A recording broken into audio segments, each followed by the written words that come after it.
As equações químicas são uma forma de representarmos as reações químicas simbolicamente. Deste modo, ficamos a conhecer os reagentes e produtos de reação, os respectivos estados físicos, mas também a proporção de cada substância envolvida. A proporção em que as substâncias reagem ou se formam é dada pelo coeficiente estequiométrico. No caso de ser 1, este é omitido. Na escrita de uma equação química, a conservação da massa, ou lei de Lavoisier, tem de ser verificada.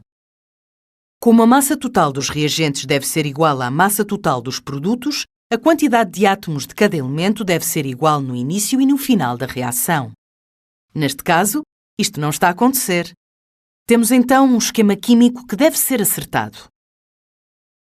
Como podes ver, existem 3 átomos de carbono nos reagentes, mas apenas 1 nos produtos, e acontece algo semelhante nos restantes elementos químicos. Para acertar o esquema, começamos pelo elemento que surge apenas num componente dos reagentes e dos produtos. Precisamos então que existam 3 moléculas de dióxido de carbono, logo alteramos o seu coeficiente estequiométrico para 3.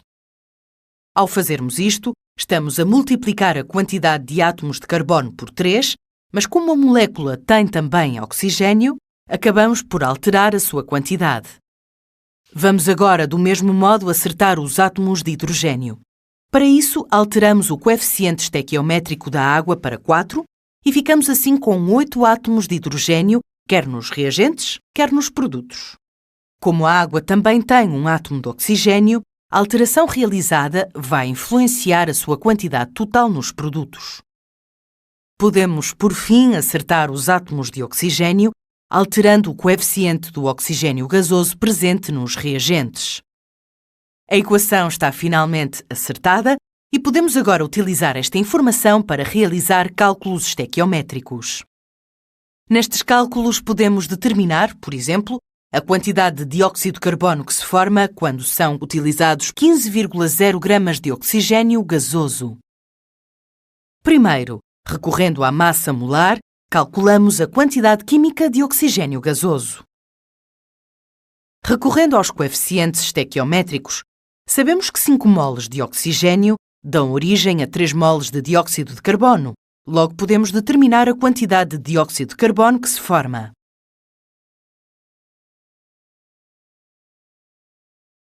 Uma equação química deve apresentar os coeficientes estequiométricos mínimos para que a quantidade de átomos de cada elemento seja igual nos reagentes e nos produtos de reação.